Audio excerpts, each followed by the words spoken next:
Hello everyone, आप सभी का वेलकम है इस क्लास के अंदर। जैसे कि आप सभी टाइटल देख रहे हैं, पार्ट नंबर 2 अपना है सीटिंग अरेंजमेंट का। आपके अपकमिंग सभी बैंक और इंश्योरेंस सभी एग्जाम के लिए बेनिफिट है। और आपके आरबीआई के एग्जाम के लिए, एसबीआई, आईबीपीएस सभी एग्जाम के लिए बेनिफिट अपनी क्लासेस है। अपना चैनल का नाम, मेरे नाम पे ये सचिन सोनी। इस चैनल को सपोर्ट कीजिएगा, नया चैनल अपना अपना लॉन्च किया गया है। ठीक है। जिस प्रकार से अपन ने कल बात की थी कि अपन अब सिटिंग अरेंजमेंट के अपन क्वेश्चन देखेंगे। आपको पता है काफ़ी इंपॉर्टेंट पोर्शन है। पजल एंड सिटिंग अरेंजमेंट आपका जो प्रीलिम्स है, जो आपका एग्जाम होता है, उसके अंदर आपका ये काफ़ी डिफाइंड आपका ये पोर्शन होता है, जिसके अंदर आपके 18 से 20 क्वेश्चन आपके पूछे जाते हैं।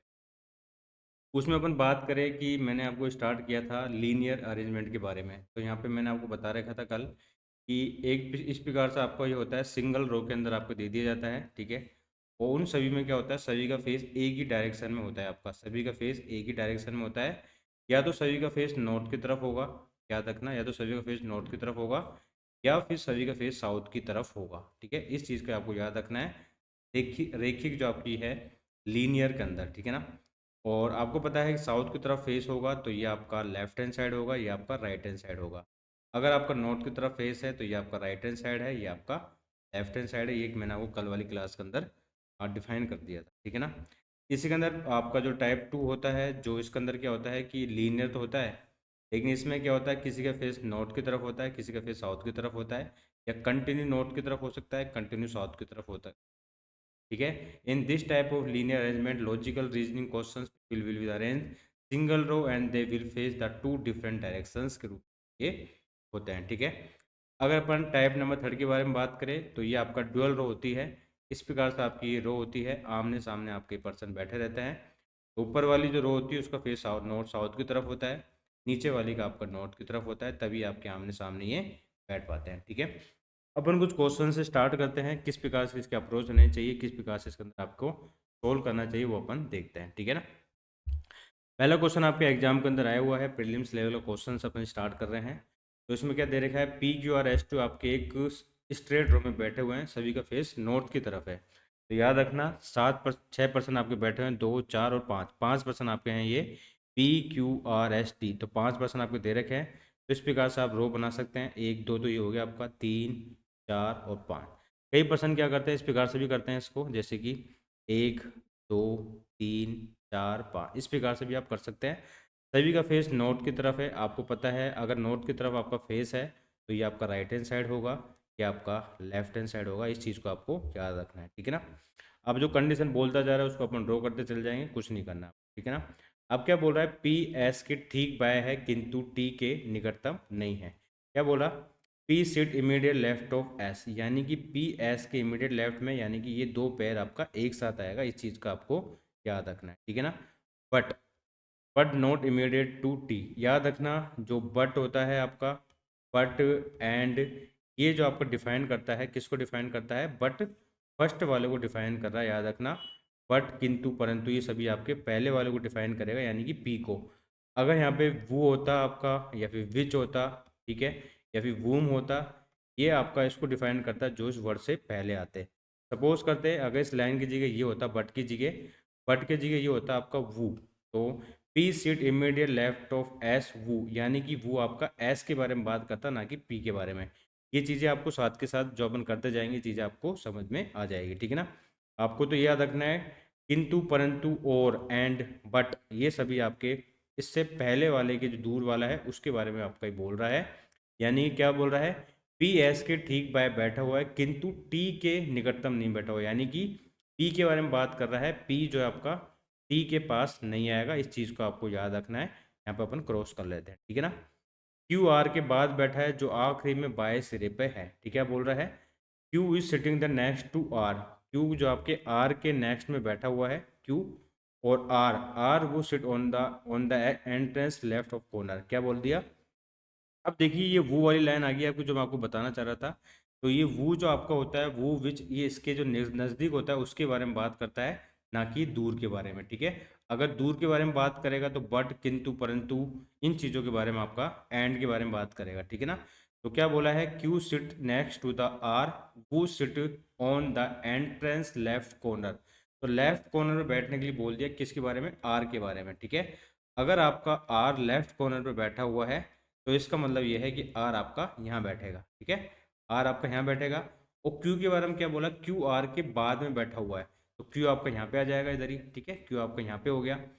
क्यू के बारे में आपकी बात हो गई है। आगे क्या बोल रहा है, यदि ट्यू क्यू के बाद नहीं बैठता है तो बताइए एस के बाय आपका कौन बैठता है। क्या बोला, who sit to the left of S if T does not next to Q. आपका जो टी जो है आपका नेक्स्ट में नहीं बैठता आपका क्यू के, तो आपको ये बताना है कि एस के बाय आपका कौन बैठा हुआ है। आपको एक चीज़ याद रखनी है कि P जो आपका है P और S एक साथ आपके बैठे हो इस प्रकार से P और S। अगर Q के पास T नहीं बैठा तो T आपका यहाँ बैठेगा, सीधी सी बात है, क्योंकि क्या बोला है, Q के नेक्स्ट बाद आपको कौन नहीं बैठता, T नहीं बैठता है, तो P और S इस प्रकार से बैठेंगे, T आपको इधर आ जाएगा, ठीक है ना। ये आपका फाइनल अरेंजमेंट बन चुका है। अब आपसे पूछा क्या है कि S के बाय कौन बैठता है, तो S के बाय कौन बैठा है आपका, S के बाय आपका P बैठा हुआ है, इस चीज़ को आपको पता है, ठीक है ना। Who sit the left of S if T does not sit next to the Q, ठीक है। तो P के नेक्स्ट में आपको लेफ्ट में कौन बैठा है आपके S के लेफ्ट में, तो बताइए S के बाय कौन बैठा है, तो S के बाय आपका बैठा हुआ है आपका P, तो इसको जाएगा आपको ऑप्शन नंबर ए। आगे अपन क्वेश्चन और सोल्व करते हैं, चीज़ें आपको और क्लियर होती चल जाएगी, ठीक है मित्र है जिनका फेस पूरब की तरफ है। अब देखिए स्टूडेंट, आपने नॉर्थ सुना होगा, साउथ सुना होगा, अब ये पूरब की तरफ बोल दिया, यानी कि ईस्ट की तरफ आपको ये बोल दिया, और ये हो गया आपका वेस्ट, ठीक है। तो सभी का फेस किस तरफ है आपका, ये आपका फेस आपका है ईस्ट की तरफ, यानी कि पूरब की तरफ, ठीक है ना।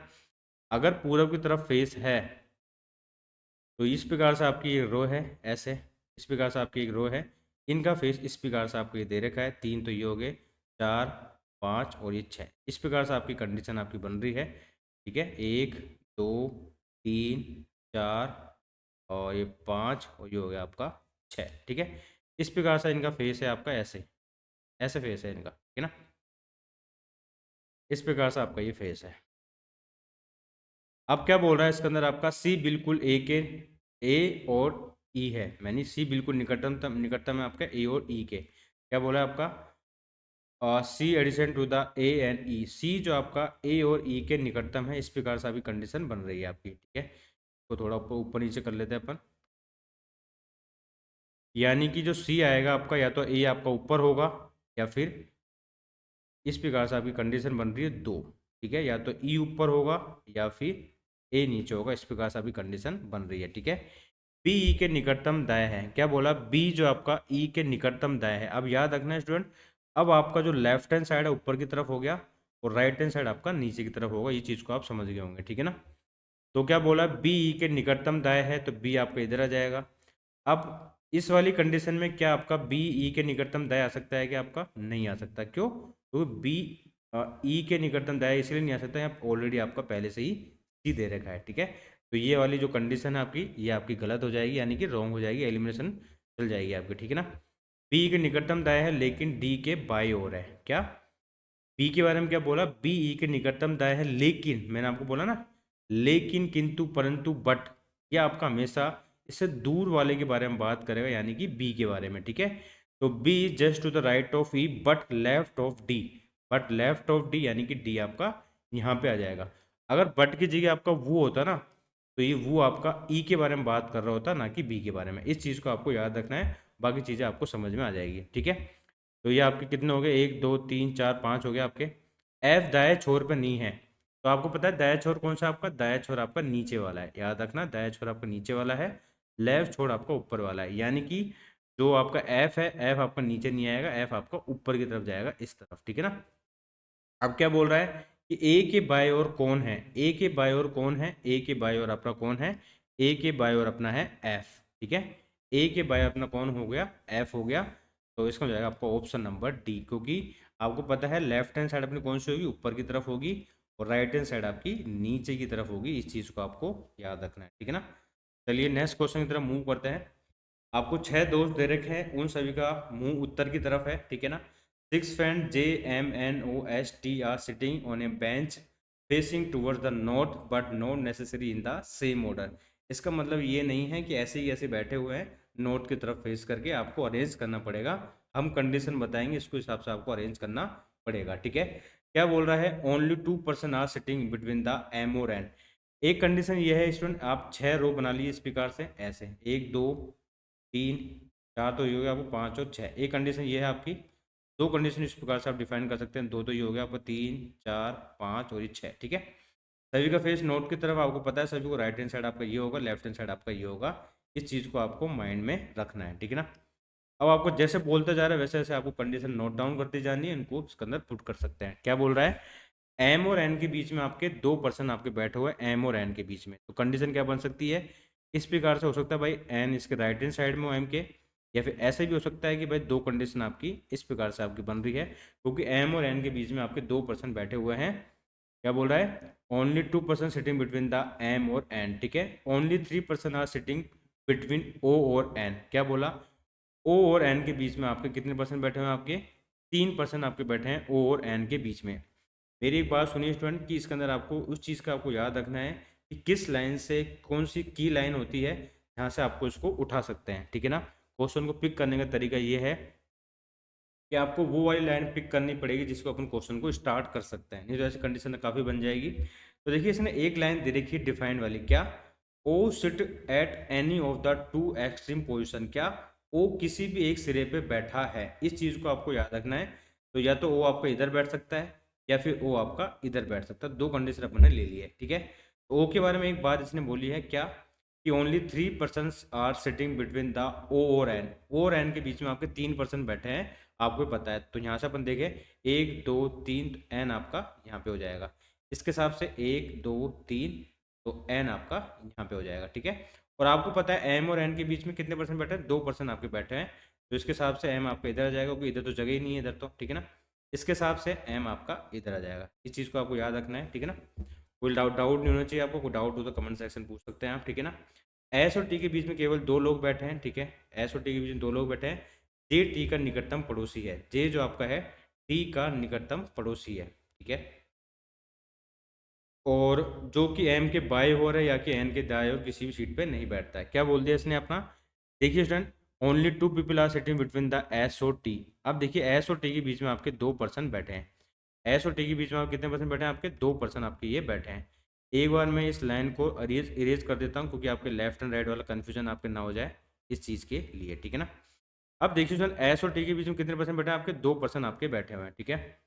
अब देखिए J is the immediate neighbour of T, J जो आपका है टी का इमीडिएट नेबर है, यानी कि टी के पास आपका जे आपका आना चाहिए, J is the immediate neighbour of T. तो दो कंडीशन आपके साथ में होनी चाहिए, और एस और टी के बीच में 2 पर्सन आपके होने चाहिए। तो टी को मैं अगर यहाँ रख देता हूँ तो जे आपका इसके इमीडिएट नेबर हो जाएगा, और आपको पता है एस और टी के बीच में 2 पर्सन बैठे हैं, तो एस आपका यहाँ पे आ सकता है। इसको अपन चेक करते हैं कि गलत गलत तो नहीं हो गया आपका। तो जे टी का निकटतम पड़ोसी है जो कि एम के बाएं ओर, एम के बाई ओर या फिर एन के दाईं ओर किसी भी सीट पे नहीं बैठता, यानी कि जो के बारे में बात कर दी इसने, क्या बोला, J immediate neighbour of T, T यानी कि वो यानी कि इसके बारे में बात कर रहा है, टी के बारे में। Does not occupy the seat of the left of M, तो आपके एम के लेफ्ट में तो बैठ गया ही आपका, इसी कारण ये वाली कंडीशन आपकी हो गई रॉन्ग। इस चीज़ को आपको याद रखना है, ठीक है ना। ये आपका रॉन्ग हो गया, और टी को अपन यहाँ पे रख के देखते हैं, टी के इमीडिएट नेबर कौन हो गया, आपका जे हो गया, और टी और एस के बीच में 2 पर्सन बैठे हैं, तो एस आपका यहाँ पे हो जाएगा, ठीक है ना। अब हम इसको चेक करते हैं क्या ये कंडीशन सही भी है कि गलत है। तो क्या ये एम के लेफ्ट में बैठा हुआ है जे आपका, टी नहीं, ये आपका राइट में बैठा हुआ है, तो ये आपका सही है। क्या ये आपका एन के राइट में बैठा हुआ है, नहीं, ये आपके एन के लेफ्ट में बैठा हुआ है, ठीक है। तो इसका मतलब ये है कि ये आपका एकदम सही बना है। और क्या बोला आगे, क्या बोल रहा है कि more than 2 people are sitting on the bench of to the right of T, यानी कि टी के राइट में 2 से ज़्यादा पर्सन आपके बैठे हुए हैं। आप देख सकते हैं टी के राइट में आपके 3 पर्सन बैठे हैं, जो आपके 2 से ज़्यादा है, ठीक है ना। यानी कि ये आपका फाइनल एकदम सही बन गया है। इसी प्रकार से आपको सारे क्वेश्चन सोल्व करने होंगे। अब इससे संबंधित क्वेश्चन क्या पूछा गया है, निम्नलिखित में से कौन सा आपका दाएं से अंतिम सिरे पे बैठता है। दाएं से अंतिम सिरे पे कौन बैठा है आपका, दाएं से अंतिम सिरा आपका ये है, जो आपके कौन बैठा है इस पे, एस बैठा हुआ है राइट हैंड पे, तो S is the correct answer, option number A, ठीक है। आगे बढ़ते हैं, नेक्स्ट क्वेश्चन इज ओ और जे के बीच में कितने लोग बैठे हुए हैं। ओ और जे के बीच में, ओ आपका ये रहा और जे आपका ये रहा, तो ओ और जे के बीच में कितने पर्सन बैठे हुए हैं आपके, 2 पर्सन बैठे हुए हैं, तो इसको हो जाएगा आपका ऑप्शन नंबर डी, 2 पर्सन आपके बैठे हुए हैं, ठीक है ना। ट्यूशन देखिए आज की क्लास के अंदर अपन इतना ही देखते हैं, ठीक है ना। बाकी अपनी कल क्लास आएगी और इसके टाइम में अपन ज़्यादा बढ़ाएंगे, कम टाइम में अपन ज़्यादा चीज़ें सीखने की कोशिश कर रहे हैं, अपन ज़्यादा एक साथ करेंगे, थोड़ा कन्फ्यूजन हो जाएगा। तो मैं चाहता हूँ कि जो पहली क्लास में देख रहा है बच्चा, उस चीज़ को भी उसको भी ये चीज़ें समझ में आए, ठीक है ना। तो आप मेरे साथ जुड़े थे इस क्लास के अंदर। मेरा नाम सचिन सोनी है। मैं और आशुतोष सर आपको दोनों मिलके आपको बैंक की तैयारी करा रहे हैं। बैंक और इंश्योरेंस के एग्जाम के लिए काफ़ी इंपॉर्टेंट अपनी क्लासेस है, और इस प्रकार की क्लासेस देखने के लिए अपने चैनल को सब्सक्राइब कीजिएगा। और thank you for participate the wonderful class. I hope सभी को सेशन अच्छा लगा होगा। पीडीएफ आपको मिल जाएगी, चीज़ें आपको समझ में आ गई होगी, ठीक है ना। तो thank you, bye, have a nice day and good night, bye.